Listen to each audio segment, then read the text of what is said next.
Hello student, कैसे हो आप लोग। मैं इम्तियाज सर। डिस्कस करेंगे आज गॉस के प्रमेय तथा गॉस के प्रमेय की उत्पत्ति के बारे में, जो कि मोस्ट इम्पोर्टेंट टॉपिक है। अगर आप लोग क्लास 12th की तैयारी कर रहे हैं, जिसमें सब्जेक्ट फिजिक्स के रूप में अगर लिए हैं, तब जाकर आपके लिए वीडियो बहुत ही इंपॉर्टेंट होने वाली है। तो चलेंगे, ज्यादा समय नहीं बर्बाद करेंगे, देखेंगे गॉस के प्रमेय क्या है। तो आप लोग देख रहे होंगे बोर्ड पर क्या लिखा गया है, गॉस का प्रमेय या नियम। गॉस के नियम के अनुसार, गॉस के नियम के अनुसार, नियम के अनुसार, गॉस के नियम के अनुसार क्या है, इन्होंने क्या बताया कि किसी भी बंद पृष्ठ से गुजरने वाला विद्युत फ्लक्स उस बंद पृष्ठ पर उपस्थित कुल आवेश का 1/epsilon गुना होता है। क्या बताया गॉस कि किसी भी बंद पृष्ठ से गुजरने वाला कुल वैद्युत फ्लक्स उस पृष्ठ पर उपस्थित कुल आवेश को 1/epsilon गुना होता है। यही गॉस की प्रमेय है। तो चलिए देखते हैं, लिखेंगे हम, किसी बंद पृष्ठ से गुजरने वाला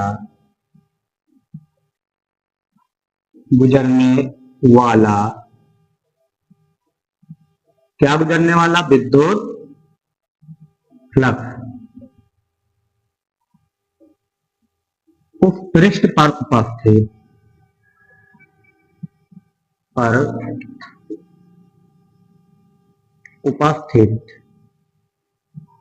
कुल आवेश का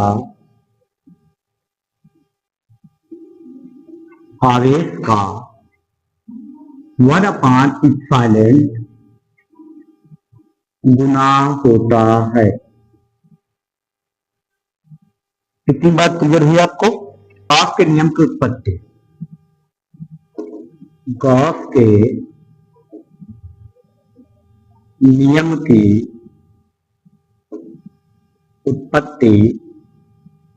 अगर आपसे पूछेगा कि गॉस के नियम की उत्पत्ति कीजिए कूलाम के नियम की सहायता से, तो आपको जैसे मैं बताने जा रहा हूं वैसे आपको करना है। और जब भी मैं आपको पढ़ाऊं तो आप लोग एक अपने साथ में कॉपी लिया करें और पेन लेकर बैठे, और जैसे जैसे मैं बताऊं वैसे से आप नोट करते जाए और अच्छे से तैयार करते जाए। अगर आप ऐसे बैठेंगे देखेंगे वीडियो, तो आपको बिल्कुल नहीं समझ में आएगा। आपको मेहनत करनी पड़ेगी। क्लियर।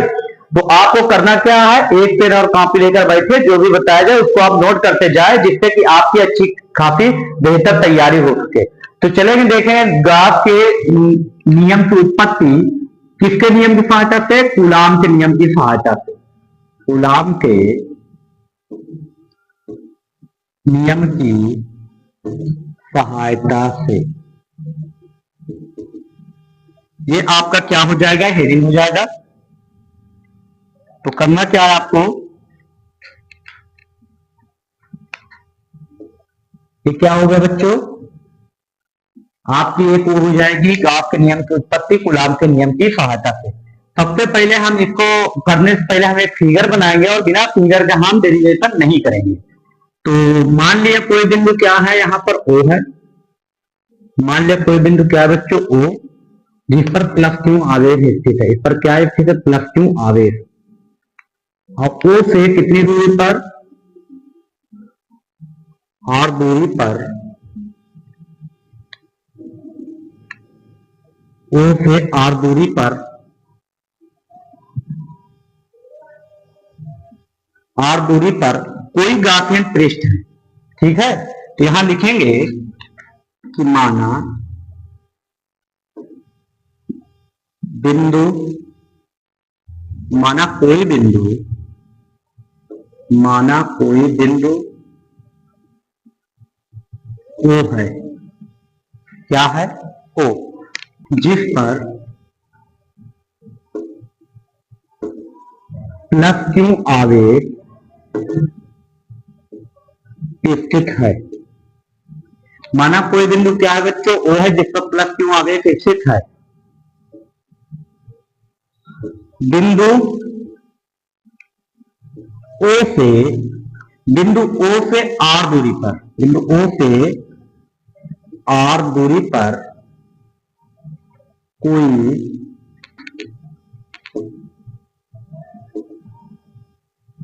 गॉसियन पृष्ठ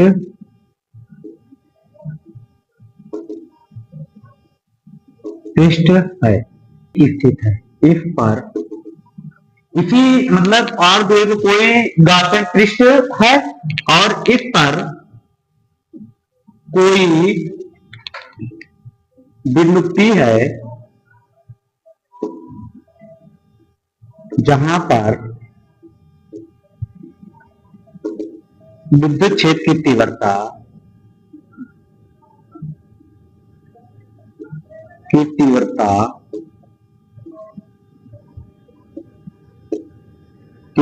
E है। क्या है बच्चों? E है।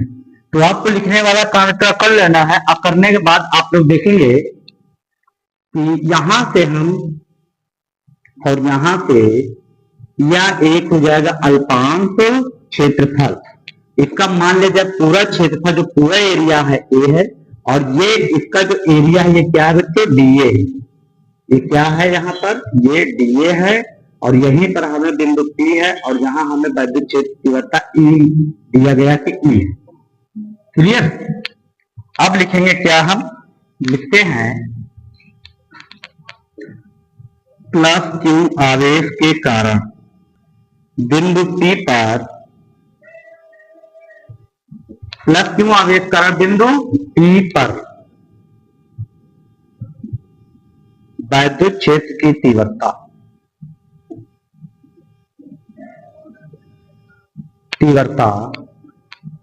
E बराबर लिखेंगे हम 1/4 पाई इप्सिलॉन Q अपान R स्क्वायर। कितने हो जाएगा विद्युत क्षेत्र तीव्रता? E बराबर 1/4 पाई इप्सिलॉन Q अपान R स्क्वायर। कितनी बात क्लियर? अब चलेंगे आगे देखेंगे, लिखेंगे संपूर्ण गॉसियन पृष्ठ। ये जो दिया गया गोला गोले संपूर्ण गॉसियन पृष्ठ है। तो लिखते हैं संपूर्ण गॉसियन पृष्ठ से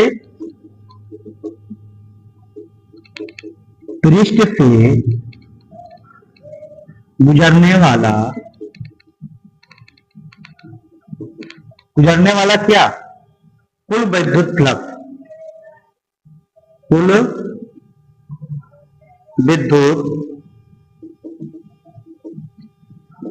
विद्युत फ्लक्स क्या हो जाएगा बच्चों? बराबर E बराबर E integrate E dA cos theta. Phi E बराबर, अब E की वैल्यू क्या हो जाएगी? ध्यान से आप लोग देखेंगे तो यहां हम लिखते हैं इंटीग्रेट E की वैल्यू 1/4 पाई इप्सिलॉन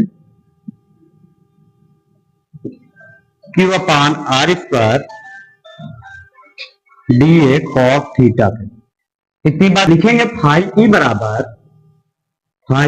बराबर वह इंटीग्रेट के बाद क्या लिखेंगे? इंटीग्रेट है वहां, यहां पर 1/4 पाई इप्सिलॉन को हम कर लेंगे बाहर 1/4 पाई इप्सिलॉन इंटीग्रेट। अब ये क्या बचा है? ऊपर बचा है डीए कॉस थीटा, ऊपर बचा है डीए कॉस थीटा और अपान के आर स्क्वायर। क्या हो जाएगा? अपान के आर स्क्वायर। फाई बराबर 1/4 पाई इप्सिलॉन 4 पाई इप्सिलॉन Q इंटीग्रेट। अब ये जो होगा डी ओमेगा होगा, किसके होगा? और ये वाला जो है, ये वाला पोर्शन ये है डी ओमेगा। क्लियर? तो जो dA cos theta upon r square किसके होगा? डी ओमेगा का होगा।